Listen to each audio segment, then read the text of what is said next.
अब हमारा next article है the axis of two given wrenches intersect at right angles. मतलब दो रेंचेस आपको दे रखी हैं, उनके जो एक्सिस है ना वो राइट एंगल पे इंटरसेक्ट करते हैं। ठीक है, मतलब हमने मान लिया ये ओ एक्स एक्सिस है, ये ओ वाई एक्सिस है, इनके बीच का जो एंगल है ये देखो, ये जो पूरा एंगल है ये कितना 90। हमने कहा है ना उन्होंने इंटरसेक्ट बोला राइट एंगल पे करते हैं। ओ एक्स और ओ वाई एक्सिस के बीच का एंगल हमने 90 डिग्री ले लिया। Their intensities are x and y. Intensities का मतलब जो उनके अलॉन्ग फोर्सेज लग रहे हैं। देखो ये हमारे पास लग रहा है एक्स, ये हमारे पास लग रहा है वाई, इधर एक्स इधर वाई।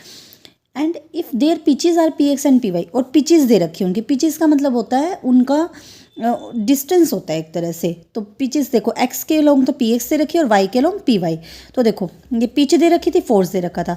तो जब आपको पिच और फोर्स दे रखा हो ना तो आपके पास है ना कपल निकालते हैं। कपल क्या होता है? Pitch into force. ठीक है, अब जैसे देखो एक्स एक्सिस के लॉन्ग तो क्या दे रखा है? फोर्स एक्स और पिच पी एक्स, तो कपल हो गया एक्स इंटू पी एक्स। ऐसे ही वाई एक्सिस के लॉन्ग क्या हो जाएगा? वाई इंटू पी वाई, ये कपल हो जाएंगे। ठीक है, आगे देखिए to find locus of central axis. Central axis का लोकस निकालना है, मतलब हमारे पास जहाँ पे ये लाई करेंगी, ये जो पिचेस लाई करेंगी उनका सेंट्रल एक्सिस कौन सा है वो हमें फाइंड आउट करना है। तो देखो बिल्कुल इजी प्रूफ है। आप एक्स को देखो, इन्होंने कहा है दो रेंचेज है, ओ एक्स ओ वाई के लॉन्ग लग रही है, वो इंटरसेक्ट कर रहे हैं 90 डिग्री पे। एक्स और वाई दोनों पे फोर्सेज एक्ट कर रहे हैं। ठीक है, एक्स और वाई दोनों फोर्सेज एक्ट कर रहे हैं। ठीक है, उसके बाद हमने ले लिया ये जो एक्स है, हमने मान लिया कोई लाइन ओ ए ले ली हमने, जिसके लॉन्ग हमारा रिजल्टेंट जाएगा। अब देखो एक फोर्स एक्स है एक वाई है, तो इनका कुछ रिजल्टेंट भी होगा। हमने मान लिया वो रिजल्टेंट ओ ए के लॉन्ग है और एंगल बना रहा है वो थीटा। क्लियर है भाई सबको? ये एंगल बना रहा है थीटा। तो आपको पता है ये कैसे रिजोल्व होता है? एक्स को आर कोस थीटा लोगे, वाई को आर साइन थीटा। तो स्क्वायर करके अंडर रूट स्क्वायर कर दोगे, ऐड कर दोगे। देखो r square cos square theta, r square sine square theta, cos square plus sine square तो 1 हो जाएगा, बचेगा आर स्क्वायर, इधर से x square plus y square. Tan theta कैसे बनेगा? इन दोनों को डिवाइड कर दो, इस इक्वेशन को इससे डिवाइड कर दो, sine by cos tan y by x. आगे अब आगे देखो, अभी अभी मैंने आपको बताया कपल क्या होता है। कपल मैंने अभी अभी आपको बताया, फोर्स और इसको मल्टीप्लाई कर दोगे ना आपस में तो वो ये कपल बन जाएगा। ठीक है, अब हम ना इस कपल को रिजोल्व करेंगे। ध्यान से देखो, हमने मान लिया रिजल्टेंट कपल ना जी है और वो फाई एंगल बना रही है ओ ए के साथ। तो जी के कंपोनेंट बताओ, दो कंपोनेंट होंगे ना, एक तो जी कोस फाई और एक जी साइन फाई। तो देखो ओ ए के लॉन्ग तो जी कोस फाई और परपेंडिकुलर लाइन के लॉन्ग जी साइन फाई।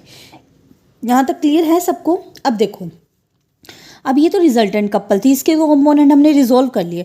अब ये जो दो कपल बने हैं हमारे पास, देखो हमारे पास फोर्स और पिच दे रखी थी, उससे दो कपल ये भी तो बने हैं ना, x into p x y into p y. इनके भी तो कंपोनेंट रिजोल्व करेंगे ना। अब देखो कैसे करेंगे, इसके कंपोनेंट रिजोल्व करते हैं। पहले देखो ओ ए के साथ इसका कंपोनेंट निकालो। पहले क्या है? पी एक्स इंटू एक्स, ओ ए के साथ कोस थीटा बनेगा ना, ये x into p x cos theta. इसी तरह से इसका निकालो, पी वाई इंटू वाई का निकालो ओ ए के साथ। देखो ओ ए के साथ इसका एंगल देख लो पहले कितना बन रहा है। ये एंगल ये तो थीटा है, पूरा 90 है, तो इसका एंगल कितना हुआ? 90 माइनस थीटा ना। तो ये क्या हो जाएगा? कोस 90 माइनस थीटा क्या होता है? Sine theta. नहीं होता, सॉरी, कोस 90 माइनस थीटा क्या होता है? Sine theta. तो इसका आ गया साइन थीटा। क्लियर हुआ? देखो ये एक्स एक्सिस था, ये हमारे पास वाई एक्सिस था। ठीक है, एक लाइन ओ ए है यहाँ पर, इसके साथ इसका एंगल थीटा बन रहा है। ये देखो यहाँ पे पी एक्स इंटू एक्स है, इसका एंगल तो क्या बन रहा है? थीटा। तो इसका कंपोनेंट तो क्या हो जाएगा? X into p x cos theta. अब इसका भी तो निकालना पड़ेगा ना, यहाँ पे पी वाई इंटू वाई है, इसका एंगल क्या बन रहा है? ये देखो पूरा तो 90 है, इतना थीटा है, तो ये वाला एंगल 90 माइनस थीटा है ना। तो इसका क्या बनेगा? Y p y cos 90 minus theta ना। तो 90 माइनस थीटा तो क्या होता है? Sine theta.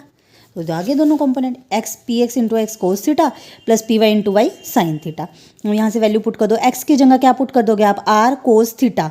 तो एक कोस थीटा पहले या आर कोस स्क्वायर थीटा हो जाएगा, यहाँ पे आर वाई की जगह आर साइन थीटा। देखो पी एक्स इंटू एक्स की जगह आर कोस थीटा पुट कर दिया, एक कोस थीटा पहले है कोस स्क्वायर थीटा हो गया। पी वाई वाई की जगह भी क्या पुट कर दिया? आर साइन थीटा, एक साइन थीटा पहले है साइन स्क्वायर थीटा हो गया, आर कॉमन कर लिया तो बच गया p x cos square theta plus p y sine square theta. Same इसी तरह से परपेंडिकुलर लाइन के लॉन्ग देखो, हॉरिजॉन्ट ओ ए के लॉन्ग तो कोस थीटा कंपोनेंट आया, तो परपेंडिकुलर के लॉन्ग साइन थीटा हो जाएगा। इसका ओ ए के लॉन्ग साइन थीटा बना था, तो परपेंडिकुलर के लॉन्ग कोस थीटा हो जाएगा। यही होता है ना।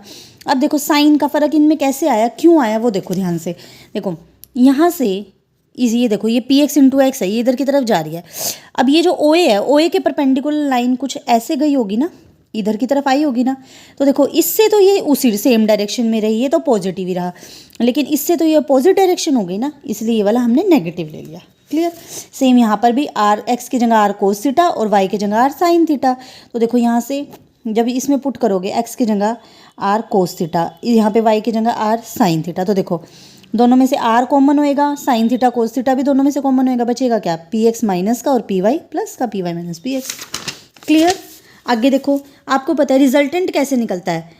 रिजल्टेंट अगर हम निकालें इनका, तो इनको स्क्वायर और ऐड करेंगे ना हम, तो इसको स्क्वायर और ऐड करोगे जब, तो क्या बनेगा, g equal to g square cos square five plus g square sine square five का अंडर रूट। टेन फाइव बनाना हो तो दोनों को डिवाइड करते हो, ऐसे ही निकालते हो ना, इसका वैसे बाकी यूज़ नहीं है, इस तरह से उन्होंने बता रखा। अब देखो ये ना एक रिजल्ट होता है भाई, आपको लर्न रखना पड़ेगा। पिच होती है ना वो निकलती है जी कोस फाइव बाई आर से, और जो हमारे पास एक्सिस निकलता है वो होता है जी साइन फाइव बाई आर। क्योंकि मैंने आपको कपल वाला चैप्टर नहीं करवाया था, तो वहाँ से ये रिजल्ट हैं डायरेक्ट यूज़ होते हैं।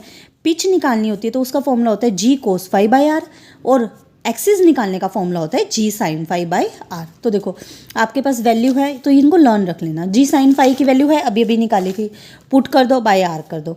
सेम यहाँ पे जी कोस फाइव की वैल्यू है, बाय आर कर दो, पुट कर दो। क्लियर हो जाएगा यहाँ तक। अब आगे देखो ध्यान से।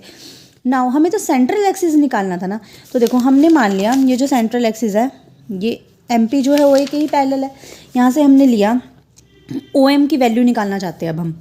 देखो ओ एम की वैल्यू ये थी ना, p y minus p x sine theta cos theta, ये आई थी ना अभी। देखो अभी हमने निकाल लिया है, तो इसमें देखो सारी वैल्यूज तो पुट करनी पड़ेगी ना, sign theta cos theta find out तो करने पड़ेंगे। तो देखो कैसे कर रखा है इन्होंने। अगर हम टेन थीटा, अभी मैंने यहाँ पे टेन थीटा निकाला था, क्या आया था, y by x.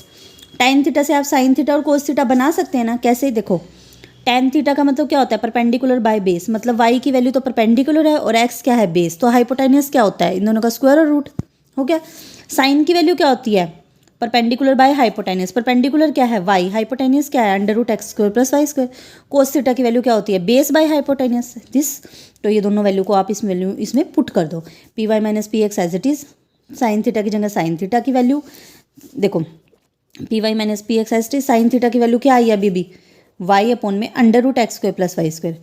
Cos theta की वैल्यू क्या आई है, एक्स अपॉन में under root x square plus y square. तो ये क्या हो जाएगा, P y minus p x y, under root क्या हो जाएगा, हट जाएगा, ये आ गया, बाई क्रॉस मल्टीप्लाई कर दो, ये इक्वेशन बन गई हमारी। यही हमें प्रूफ करना था।